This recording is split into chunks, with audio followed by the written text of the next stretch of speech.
آج ہم بات کر رہے ہیں سلطان صلاح الدین ایوبی کی اور اس ایک خاص لمحے کی جس نے نہ صرف تاریخ کا دھارا موڑ دیا بلکہ یروشلم کی دوبارہ فتح کی راہ بھی ہموار کی۔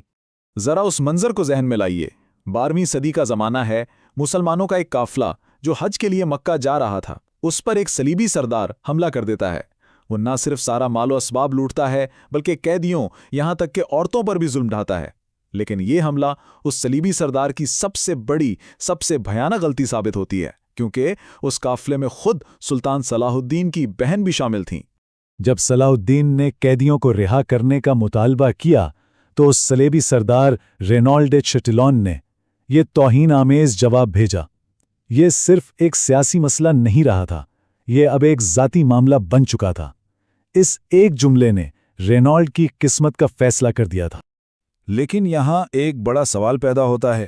یروشلم، وہ شہر جو صدیوں پہلے مسلمانوں نے بغیر کسی خون خرابے کے اپنی حکومت میں شامل کیا تھا، آخر وہ صلیبیوں کے قبضے میں پہنچا کیسے؟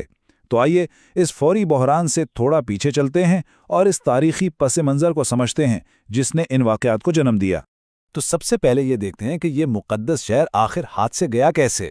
ہم مسلم حکمرانی کے ابتدائی پرامن دور سے شروع کریں گے اور پھر اس اندرونی انتشار کو دیکھیں گے جس نے یروشلم کو اتنا کمزور کر دیا کہ وہ بیرونی حملوں کا شکار ہو گیا۔ تو دیکھیے، کہانی شروع ہوتی ہے 637 عیسوی سے، جب خلیفہ عمر رضی اللہ عنہ بغیر خون کا ایک قطرہ بہائے یروشلم میں داخل ہوئے۔ اس کے بعد اموی اور عباسی دور حکومت میں شہر نے خوب ترقی کی، ایک سنہری دور دیکھا۔ لیکن پھر تقریباً 1050 عیسوی کے آس پاس حالات بدل گئے۔ متحدہ مسلم خلافت ٹکڑوں میں بٹ گئی اور یہیں سے زوال کا آغاز ہوا۔ یہ اندرونی لڑائیاں بہت مہنگی پڑی۔ جب مسلم سلطنتیں آپس میں ہی اقتدار کے لیے لڑ رہی تھیں، یروشلم کا دفاعی نظام بالکل تباہ ہو چکا تھا۔ شہر بالکل غیر محفوظ ہو گیا تھا اور مغرب سے ایک نیا خطرہ سر اٹھا رہا تھا۔ مسلم دنیا کی اسی کمزوری اور آپس کی لڑائیوں نے یورپ کو ایک موقع فراہم کر دیا اور وہاں سے ایک ایسا پرتشدد رد عمل آیا جسے تاریخ پہلی صلیبی جنگ کے نام سے جانتی ہے۔ پوپ اربن دوم نے یورپ کے عیسائیوں کو ایک نیا مقصد دے دیا۔ اس نے اعلان کیا کہ جو کوئی بھی اس مقدس جنگ میں مرے گا اس کے سارے گناہ معاف کر دیے جائیں گے اور وہ سیدھا جنت میں جائے گا۔ اس ایک اعلان نے ایک بہت بڑی، بہت پرجوش یورپی فوج کھڑی کر دی۔ یہاں دونوں فتوحات کا فرق بالکل واضح ہے۔ ایک طرف خلیفہ عمر کا دور تھا جہاں شہر نے پرامن طریقے سے ہتھیار ڈالے، کسی کو نقصان نہیں پہنچا، اور دوسری طرف صلیبیوں کا قبضہ تھا جنہوں نے طاقت کے زور پر شہر کو لیا اور ایک اندازے کے مطابق 1,00,000 مسلمانوں اور یہودیوں کا قتل عام کیا۔ یہ ایک ایسا گہرا زخم تھا جسے بھلایا نہیں جا سکتا تھا۔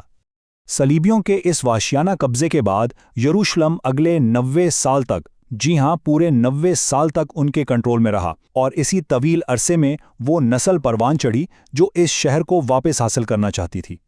اسی افراتفری اور ظلم کے اندھیروں سے ایک ایسی شخصیت نے جنم لیا جسے مسلم دنیا کو متحد کر کے اس شہر کو واپس فتح کرنا تھا، اور اس کا نام تھا صلاح الدین۔ تو کون تھا یہ شخص؟ صلاح الدین کی پرورش ہی کچھ ایسی ہوئی تھی جو اسے اس عظیم کام کے لیے تیار کر رہی تھی۔ وہ ایک جلاوطن جنگجو خاندان میں پیدا ہوا۔ اس نے دمشق میں نیک دل سلطان نور الدین زنگی کی سرپرستی میں تعلیم حاصل کی، جہاں اس نے اسلام کے ابتدائی ہیروز کے قصے پڑھے۔ اپنے چچا جنرل شیرکوہ سے جنگی حکمت عملی سیکھی اور صرف 32 سال کی عمر میں وہ مصر کا حکمران بن گیا۔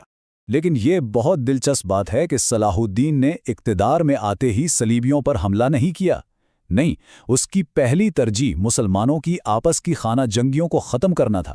وہ تمام لڑتی ہوئی ریاستوں کو ایک جھنڈے تلے اکٹھا کرنا چاہتا تھا۔ وہ جانتا تھا کہ اتحاد کے بغیر فتح ناممکن ہے۔ اور جب مسلم دنیا صلاح الدین کے جھنڈے تلے متحد ہو گئی تو اب وقت آ گیا تھا اصل مقصد کی طرف بڑھنے کا۔ یہاں سے یروشلم کی جنگ کے لیے اس فیصلہ کن مہم کا آغاز ہوا جس نے تاریخ کا رخ بدل دیا۔